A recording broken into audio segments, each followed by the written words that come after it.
Տիկին Մկրտչյան, այսօր Արմեն Աշոտյանի գործով հերթական դատական նիստն է, ձեր ակնկալիքները ինչ է ձգձգվում ու առհասարակ այս դատական նիստի ընթացքում կա ասելիք, որը պետք է իրավական առումով ասվի։ Պարոն Աշոտյանի նկատմամբ ոչ թե հերթական դատական նիստն է պարոն Աշոտյանի գործով, այլ պարոն Աշոտյանի նկատմամբ իրականացվող քաղաքական հետապնդման եւ քաղաքական հալածանքի շարունակականությունն է ապահովում եւ ինչպես բազմիցս առիթ ունեցել ենք Նիկոլի բառամթերքով ասելու, այդ վնգստացող դատավորները այս հատուկ ստեղծված արտակարգ դատարանը, որը Հայաստանի Հանրապետության օրենսդրության տեսանկյունից ստեղծվելու ոչ մի իրավական հիմք չուներ, ունի մեկ նպատակ, որպեսզի պարոն Աշոտյանին կաշկանդեն, որպեսզի պարոն Աշոտյանը հնարավորություն չունենա պայքարելու Նիկոլի դեմ եւ անեն ամեն ինչ, որ վերջի վերջո ասի դե այս հալածանքների ֆոնին էլ ես ինչպես կարող եմ շարունակել ճշմարտությունը ասել։ Մենք պիտի նաեւ պարոն Աշոտյանի գործունեությունից եզրակացություն անենք, որ իր վրա այդ քաղաքական հալածանքը, չնայած 2 տարի ապօրինի կալանքին ազդեցություն չի ունեցել, ինքը անկոտրում է մնացել իր ճշմարտության ու պայքարի մեջ, ինքը շարունակում է Նիկոլի դեմ պայքարել հանուն Հայաստանի Հանրապետության անկախության եւ ինքնիշխանության, իսկ այստեղ են իրեն ամեն անգամ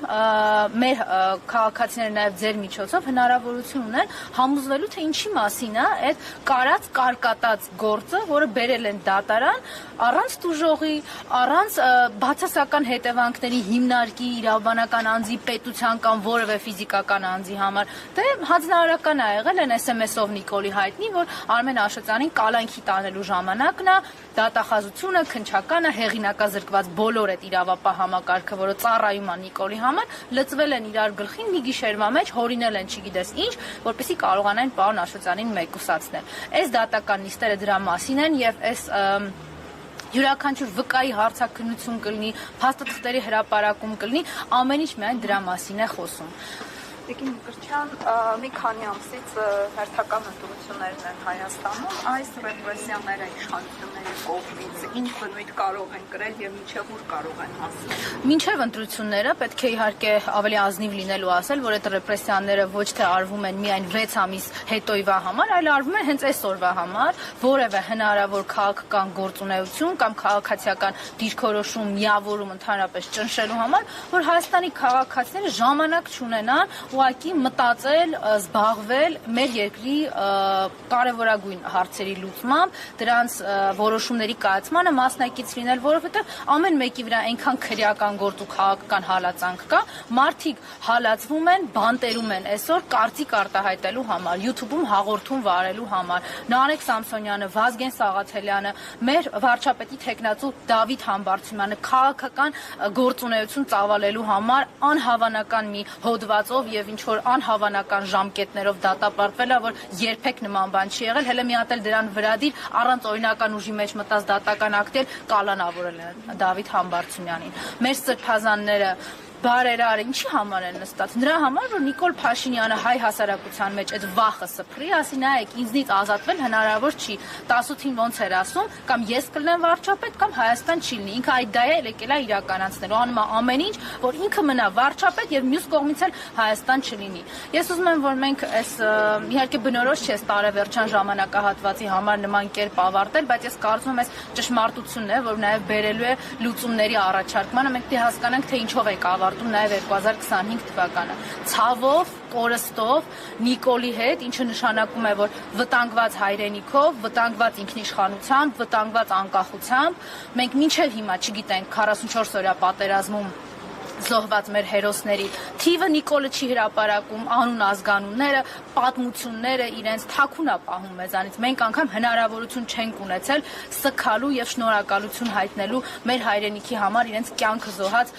հայրենիքներին, որտեղ Նիկոլ Փաշինյանը այդ հնարավորությունից էլ է մեզ ուզում զրկի։ Մենք չգիտենք Նիկոլ Փաշինյանը ինչքան է հանձնել մեր հայրենիքից։ Ինքը չի հրապարակում ի տարբերություն տարբեր ինչ-որ բանակցային փաստաթղթերի թաքցնում է իր բանակցածը Ալիևի հետ, մինչև ուր է հասել, գրավոր եւ իր ասած բանավոր պայմանավորվածություններով։ Այս դրա մասին է 2025-ը։ Իսկ այս ֆարսը, դատարան, քննչական, չգիտեմ ինչ նրա համար է, որ այս իմ նշած ճշմարտությանը հայ ժողովուրդը չկարողանա ուշադրություն դարձնել։ Տիկին Մկրտչյան իշխանության ներկայացուցիչները, մասնավորապես Արդարադատության նախարար Սրփուի Գալյանը ասում է, ես դպրոցում լավ եմ սովորել, առհասարակ աշխատասեր եմ, դրա համար 200,000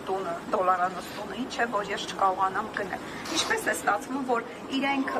կարողանում են գնել եւ ասում են սա օրինական է, իսկ նախկին իշխանություններին ասում են այ օրինակ 100,000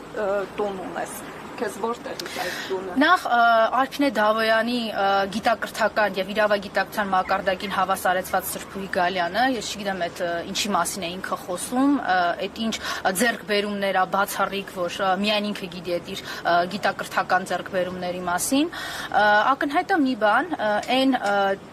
մեխանիզմը, որ իրենք ստեղծել են, իրենց ընդհանրական լափի, պարգևավճարների, ախրանիկների, թանկարժեք մեքենաների, այդ ամեն ինչ իրենք նախատեսում են միայն իրենց համար ու ավելին, դրա համար պատրաստ են եղել ու հիմա էլ պատրաստ են զոհաբերել հայկական ինքնությունն ու արժեքները, ամբողջ պետականությունը, ոնց որ անում են։ Հիմա Սրփուի Գալյան իր 200,000 դոլարանոց տան համար Նիկոլի հետ գնում է հայ առաքելական եկեղեցին պղծելու, հայ առաքելական եկեղեցին բաղդատելու, ինչ որ հիմարություններ են խոսում սրբազանների մասին, մենակ նրա համար, որ այդ տունը կարողանա ինքը ունենալ։ Բայց եկեք չմանրանանք ու ես ընդհանրական իմաստով ուղղակի ասեմ, ես շատ մեծ հույս ունեմ, որ պետության վերականգնումից հետո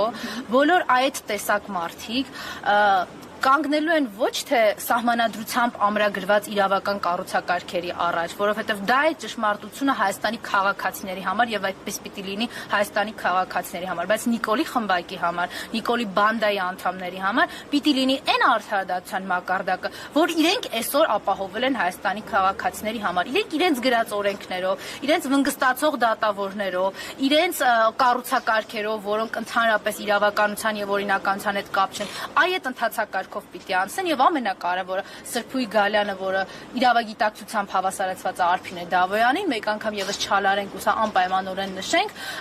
կգա եւ 200,000 դոլարանոց տան համար պատասխանատվություն կստանձնի այն նույն հակաօրինական